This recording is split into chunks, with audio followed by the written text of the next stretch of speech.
700,000นึงได้โอ้ผมมีเงินเนาะบ่ข่อยเลี้ยงนะบ่เลี้ยงวันเกิดหลาน กินอยู่ค่ะเขาบอกได้น่ะสั่งมาโลดน่าจะดีเนาะลุงวางเงินลุง น่าจะดีเนาะเงินแบบบุญอยู่แค่นี้เงิน อ้าว มีเงินแทนมากันลุงมาบุญเงินมาบุญถ้ามีเงินค่ะ ใครเนาะ ใครกูกินหมูกระทะมันซ่าเนาะหมู ซ่า เนาะ เลย แม่นเนาะหมูเนาะ มูปิ้นเขาปิ้นเต้นนั่นเลยวะ แม่เขาปิ้นเรียบร้อยแล้ว ปินมากเลยผักอะไรกิน ซับๆไป ได้เลย เหนื่อยใจ น้ำจิ้มชมคักเนาะ แม่นเนาะเป็นชมโตเนาะได้อ เพ ยู่ ราะว่าผู้ลุงมันฝากเงินมากกะลาจังได๋ฮะ3 ล้าน4 ล้านพวก ลึกนะจัดเลยแล้วน้องเกิน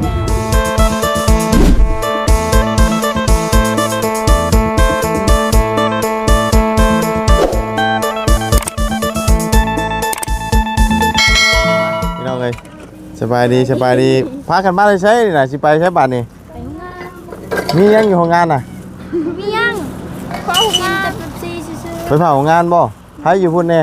เงินแหละกะสร้างจริง เอาช่างเฮ็ดยังน่ะ เราไปเอาเงิน ไปเอาเงินหูน้ำก้อนเปื่อยไปเลยพี่น้องเลยเนาะพอดีว่าบุญมาเต้พุ่นน่ะพ่อน้องคนพอดีเนาะสิข้ามสิไปโรงงานกันเด้อไปขอไปติดรถไปน้ำได้บ่ ได้ เห็นได้ใช่มาครับบ่เสียจ่อมึงมาอัด3ก่อนเว้ยพี่น้องเลยจับดีๆไปเลยไปเลยเฮ้ยโอ้ยมันก็บ่ไปนักไปเลยนะลงนะ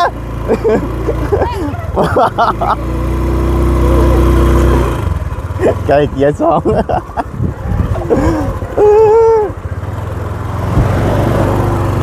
เฮ้ย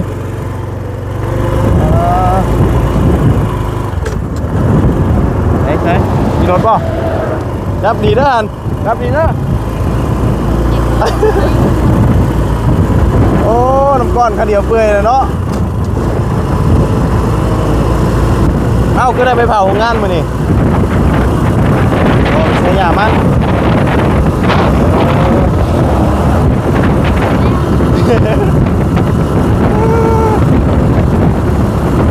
ลมแค่ย้อนแล้วโอ้หนาวเนาะคนในโรงงานนี่กันนี่นะยังบง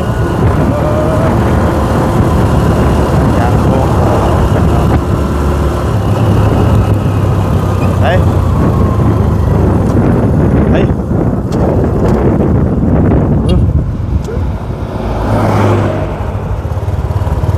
ฮึบขึ้นได้บ่บัด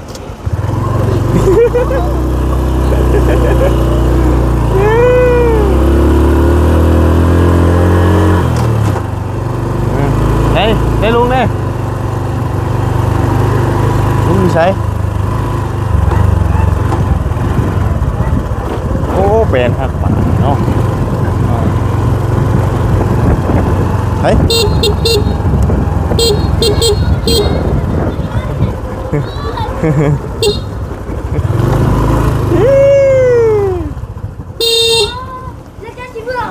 เอาเมื่อมกันเนาะมาเหมือนกัน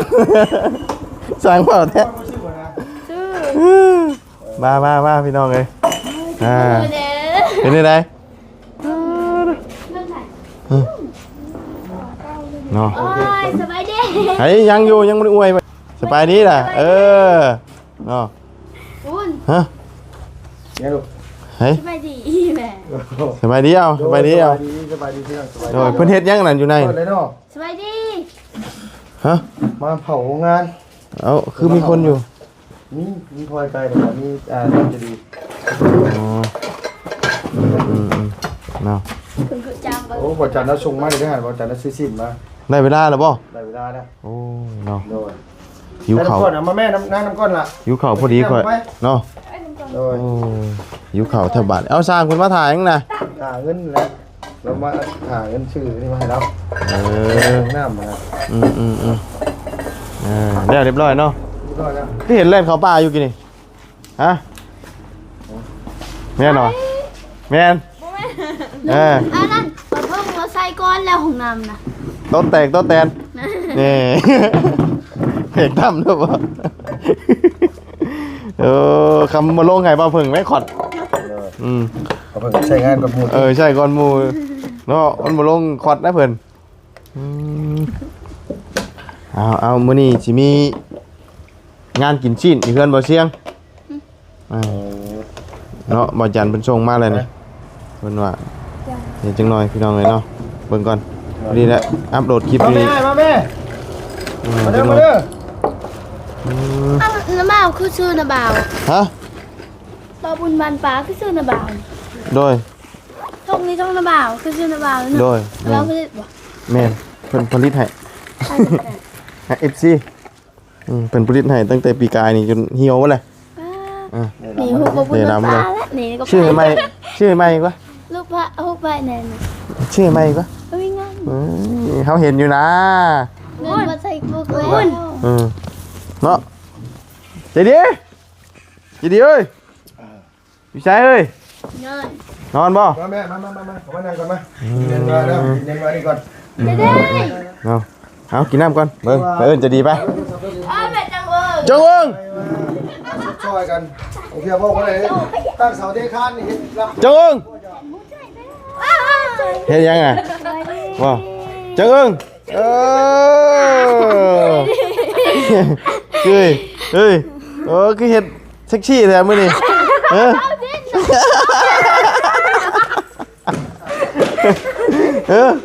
คือเฮ็ดเซ็กซี่แท้ว้าจงเอิงว่ะมาไว้ใส่ชินจับเจียเนาะจงเอิงชื่อนี่ต้องเอิ้นจงเอิงบ่ จังเอิญ ฮะจองมองจงเบิ่งจะดีแม่นบ่ บ่แม่ บ่แม่นบ่ชื่อในไรสาเฮาเอิ้นอันนี้ฮะจงเบิ่งเฮ็ดใส่เซ็กซี่จงเบิ่ง ตัดออกได้ บ่แล้วเนาะส่ง ปาก บ่อยากปากกะยาแล้วไงเลย โดยขอบใจหลายๆเอาสิมาจ่ายแต่หมู่บ้านนี่แหละมาหมู่บ้านนี่บ่ได้มาพี่น้องมาค่ำซ้ำเอาเอิ้นจงเบิ่งออกมานั่งนอกหน่อยเนาะ ฮัลโหลสวัสดี เอาเนาะนั่งเล่นอยู่นี่ได้มื้อนี้บ่ได้ไปใช่ โอ้ยฮอดปานนี้สิไปใส่เด้ไปสิไปใส่ได้ เจ้าผู้ไปทางนั้น ฮะ เจ้าเบิ่ง เอาโต๊ะอยู่พี่เนาะ เนี่ยคนถามมาสิคนบ่เต็มเนาะ ให้มีแต่ติ๊บบ่นี่นะ นี่ อันกับเบิดแล้วเนาะ ครับเตี้ยวเด้น่ะบ่ โอ้ เตี้ยว มื้อนี้บ่จันทร์สิมื้อวานนี่เนาะ แม่น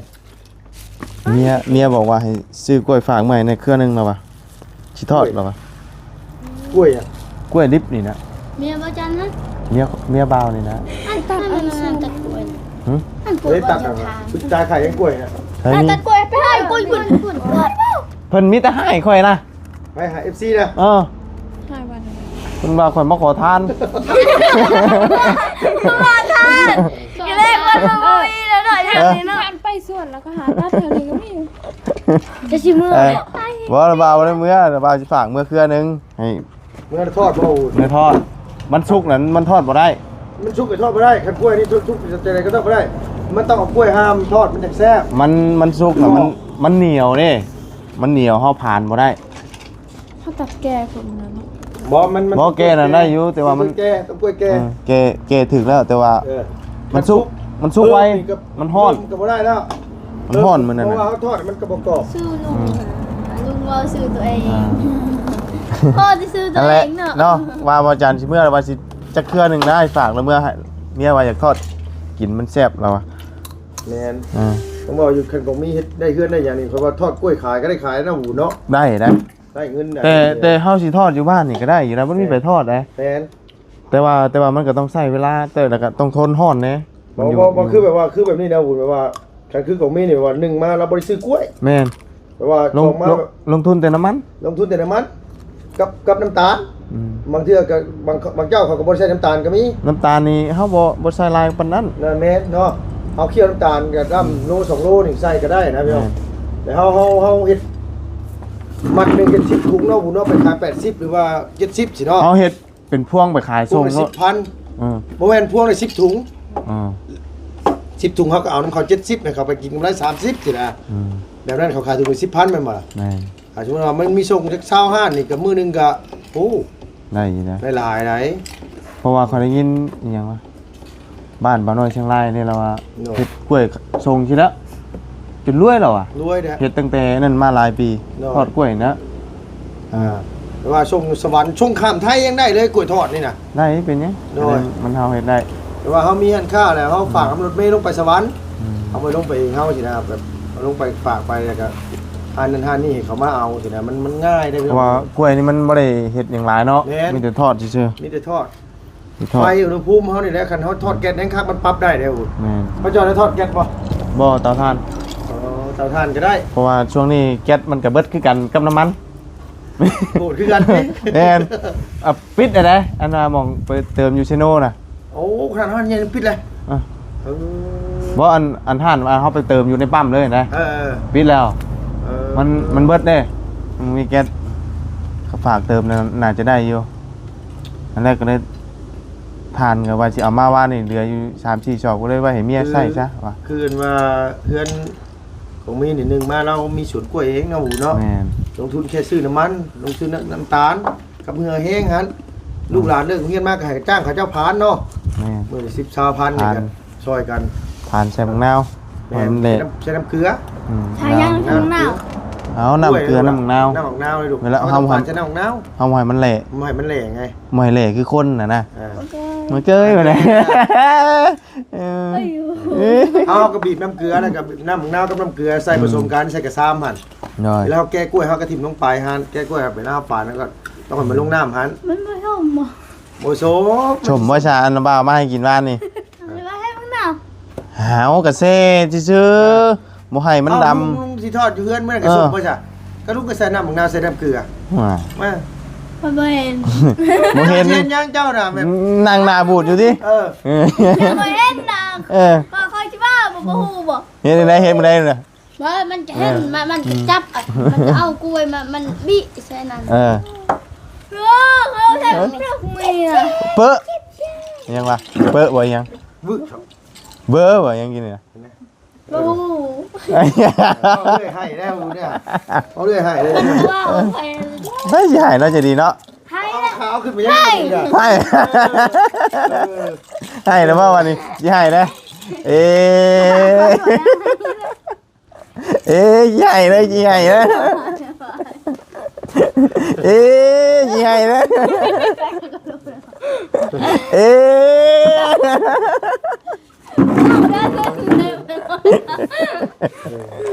เอ้ยหยอกแหน่เฮ้ยเนาะ อ้าวยัง เงาที่เอาเมื่อเพิ่นเงาที่เนาะมาพี่มันบ่เห็นนี่ อันนี้นี่ต่อไปดู เนาะ ต่อไปนี่ถ้าเราได้เฮือนได้อย่างนี้เราสิสบายอยู่นี่นะแต่สาวของมีเราเสียอย่างเดียวเราบ่มีเวลาเฮ็ดเวียกเราหลายแล้วบุ กล้วยนี่ บ่แม่นถ้าจุ่มเราเฮ็ดแต่สวนกล้วยนี่นะบ่เฮ็ดมันนี่ข่อยมันมีเวลาเฮ็ดอยู่กล้วยน่ะมันเฮาดูแลปีนึง 2-3 เทื่อเด้แม่นบ่ล่ะตัดแต่หญ้าเลยมันนี่เจ้าเสียหญ้าเจ้าสิเวลาไปเอา แม่น จะหน่อยเสียจะหน่อยปลูกจะหน่อยก้นนู่นนี่นั่นโน้ตถ้าเป็นข่อยนะข่อยบอกว่าข่อยแนะนำเฮ็ดสวนยางข่อยว่าน้ำหมูเนาะ ฮะ สวนยางยางพาราเนี่ย มันลายกว่ากล้วยอีกนึงอ่ะ มันเล่นหลายๆกูกล้วยหลายๆกว่า ย่างมันได้นึงนะเขาเอาเต็มมาเต็มสำนีเด้อเถอะ กิโลหนึ่ง25,000ลูกอะกิโลละ25,000เอายามมันขึ้นกิโลละ28,000เนาะหมูเนาะยามมันลงกับกิโลหนึง6,000 7,000ถึงสุดนี่6-7,000ถึงสุดได้คือว่าจะมี500ตกกกนี่ชุบเจ้ากีดแต่ละปียังก็บึดดอกแนวกินชำข้าวชำน้ำกินซื่อๆบึดข้าวกิน ได้อยู่ หลายอย่างจังไดก็ได้อย่างแกเห็นบ่เขาเข้าไปบ้านนั่นน่ะ ต้นยางเต็มมีบ้านอย่างนั้นนางบ่ มาให้เลือก บ้านหัวรัวบ่ บางเรือก็มีบางนี่บางช่วง แม่น บ้านหูรัว คือดินเจ้าน่ะมันดินมันหลายปานนั้นน่ะโอ้ย ไม่หลาย จังบ่หลาย แบ่งให้นึกว่าจะตอนก็ได้ขายอันเติมน้ำมัน เจ้าอย่าเว้าผม ทำได้แบ่ง ใจจะว่า แม่เนี่ย เ คอยสิเอาทงมาเอาทงมาแม่เดี๋ยวว่าอยากได้ดินเด้ ก็ว่า ถูกมา ก็ว่าอยู่บ่าวว่าอยู่นี่อันบ่าวก็แบ่งให้พ่อกับแม่แล้วแบบนั้นน่ะ เอาชงมาเนี่ยเพิ่นสิตั้งดินเพิ่นให้เฮา เดี๋ยวว่าอยากได้ดิน เห็นบ่เวลาคนตายมันแบ่งไงนั่น ว่าอยากได้ดินเด้อของแม่ใกล้หน่อย เรียกของปากีสถาน เอาสรุปแล้วเรื่องฟอร์รถเป็นยังไง 5 ล้าน มือไหนมัน มือ เจ้าเก่าอันมือล่าสุดบ่ แม่น เห็น บ่ ฮอด ค่อยฟังนะว่าอันคนขับรถเราเสียให้เอางามอยู่เราบอกเราอธิบายละเอียดแล้วนะแต่ว่าเจ้าของรถเราบ่เข้าใจมื้อนั้นน่ะเราแบบว่าเราเว้าแบบเราเอาง่ายนะว่าง่ายซะเนาะเราเอาง่ายนะ เราเสียฮอดไซบัน ดุดออกมาเลยกกม่วงอย่างนั้นดุดออกมาเลย ตามทีมแล้วบัน ตามถิ่มมาเลย เอาลงมาปลุกพี่บ่บัน บ้าน บ่แม่นว่าเอาลงมาปุ๊บเฮามันต้องไถดินลงไปเด้อ เนี่ยประอยู่ ไถดินลงไปเบิดนะฮะมันปรับทั้งหน้าทางหมดเลยทางเข้ามา เอาตั้มจำกันเลย เอาสูงสำกันมาเลยเอาสูงหน้าทางมันเป็นกระลุกเด้เอาสูงสำทางที่เก้าเลยนะ ว้ายว้าย สูงเส้นทางเลยนะ เบอร์ไว้นะให้เปิดเป็นเน็ต มันต้องสูงกว่าแล้ว แม่นสูงกว่าเอาประมาณเพียงเอวเพียงเอิกนี่นะเพียงนี้ พอดีงาม แม่นสวยงาม ตั้มไหนบ่อยงามไหน ต่ำบ่งามต่ำเอาสูงกว่าทาง ทางนี่นับมืออนาคตเพิ่นต้องเฮ็ดสูงขึ้นเรื่อย แม่น ๆก็ต้องเสริมเรื่อยๆแล้วก็เพิ่นสิขยาย ออกไป เนาะ กี่ก็ไอ้แผล มือนี่บ่ได้มาเนาะ วันจันทร์ วันจันทร์ แม่นบ่ วันจันทร์กลางค่าเนี่ยผมนะ มื้อนี้มันศุกร์เลยเนาะ แม่น ก็ลืมคิดว่าวันเสาร์ เมื่อคืนเลขออกเลขออกตลอดบาทเลขอะไร เลขออกเรื่อยแล้วหลุด ลุง เลขออกเรื่อยจนลืมวันเนี่ยนี่ แหละเป็นปลา ฮะ เราทุกเลข ให้ถึงเลข ชีรันฮะ โอ้ชื่อกันแต่หึงเลยเนาะ อ้าวเมื่อวานนี่วันพุธตำมะฮง เดี๋ยวลุงสิตามตีนไก่กินเนี่ยมากินเนื้อหูในตอนแรกนะ น้อย อันนี้เงินถึงเลขได้นี่สิบอกอยู่ว่าของทีมงานอยู่ไปอยากกับมากินดิพี่ โอ้เงินถึงเลขบ่ เอ้า ใส่กุ้งน้ำมันเลย บอกใส่ตีนไก่นะ ลุงจ้าโอ้กินมื้ออื่นไหมจ้า มีวันกินมื้ออื่นแล้วตอนนี้เราเจ็บท้องเราประหยัดก็ยังกิน บ่แล้วกินเป็นมื้อเอามื้ออื่นกินอีกอย่างนึงมันก็ผสมผสานมันบ่แซ่บแล้วอ่ะ เนาะ มันต้องกินเป็นมื้อ ตีนไก่ก็ตามเนาะนี่เปิดเที่ยงเนาะ มื้ออื่นต่างหากทำสิกิน ค่อยเรียนกิน มือจะเรียกบ่ เงินที่ใส่จะเรียนค่อย50,000ไปเรียนเจ้าทุกมูซะเนาะไปซื้อทุกมูเลยมูมันท้องแตกแล้วเนาะ เอาหมูมาปิ้นเนาะไปยัง โอ้เขาจะเอามูเอา หมูปิ้นที่บ่บุญ ผักได้อ่ะ หมูชิปูนดิ เนาะโอ้ หมูบ่ คำว่าหมูปิ้น เอาบ่กินว่าหมูปิ้นมันเกิดจากกิน กิน คำนึงเนาะผักได้หรอ เอาบ่บุญเอาบ่ กิน สั่งมาก็ได้ตัวละ6-7แสนนึงได้ โอ้ผมมีเงินแล้วเนาะ บ่ค่อยเลี้ยงนะบ่บุญเลี้ยงวันเกิดหลาน กินอยู่ค่ะคำว่าได้น่ะสั่งมาแล้ว น่าจะดีเนาะ ลุงว่าเงินลุง น่าจะดีเนาะ เงินแบบบุญอยู่แค่นี้เงิน อ้าว มีเงินแทนมากันลุงมาบุญเงินมาบุญถ้ามีเงิน ทานเนาะ ใครเนาะ ใครกูกินหมูกระทะมันซ่าเนาะหมู ซ่า เนาะ เลย แม่นเนาะหมูเนาะ มูปิ้นเขาปิ้นเท่านั้นเลยว่า แม่เขาปิ้นเรียบร้อยแล้ว เอาปิ้นมาแล้วก็ผัดอะไรกิน ซับๆเลย ได้เลย เหนื่อยใจ น้ำจิ้มส้มคักเนาะ แม่นเนาะเป็นชงโตเนาะ ได้ เพ อ ราะ ยู่ ว่าผู้ลุงมันฝากเงินมากกะลาจังได เออ ฮะ3 ล้าน4ล้านพวก ลึกนะจัดเลยแล้วน้องเกลือเลย ของหอดอย่างนี้ ให้มดลาวนะ โอ้คักได้หมูปิ้นเนาะจะดีกินป่ะมันฝากมาซื้อหมูเพื่อนให้พอจะดีเพื่อนเด้ตัวนึง กินได้ป่ะ นี่เราไปเฮ็ด กินเลย ตอนที่เราไปเฮ็ดบ้านเคยบางแคนบ้านเคยจะมีรถเช่าเลยเคยเห็นเข้าไป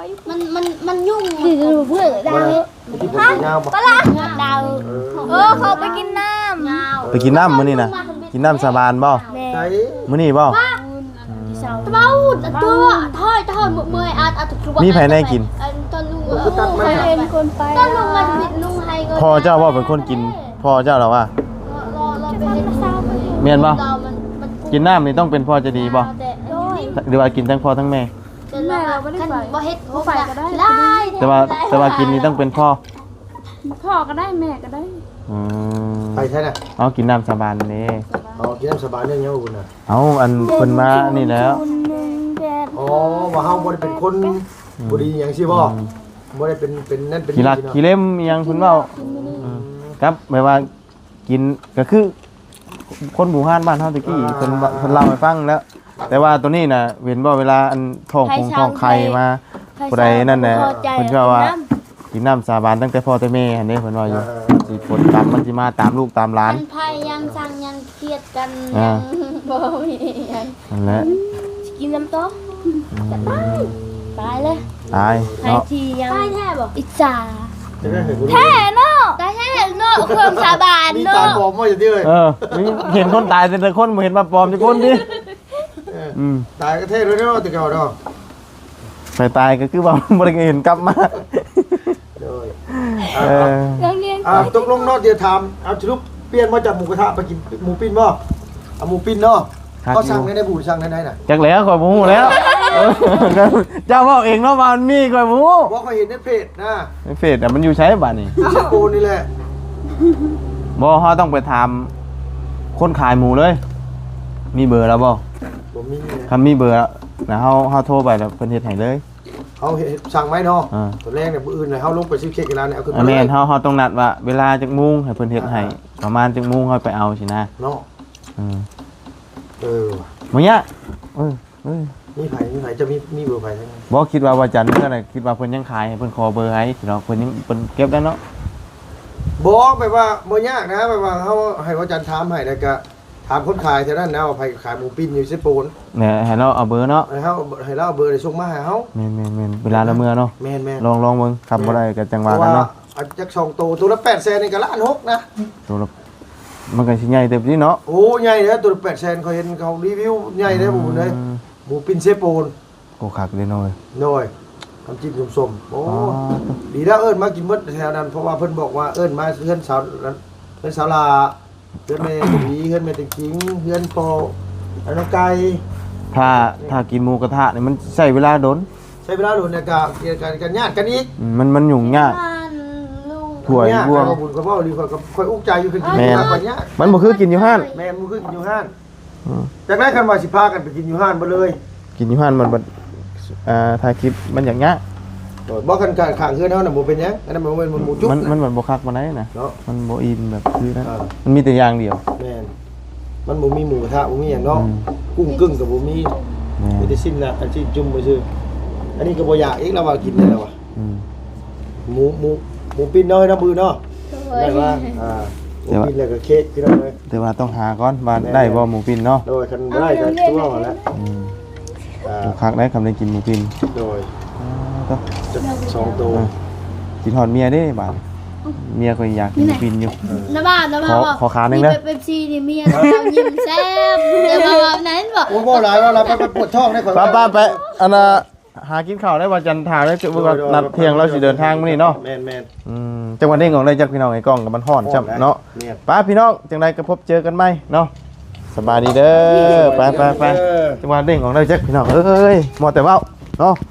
สมบอกกับพ่อโรงเรียนมื้อ อ่า นั้นก็ว่า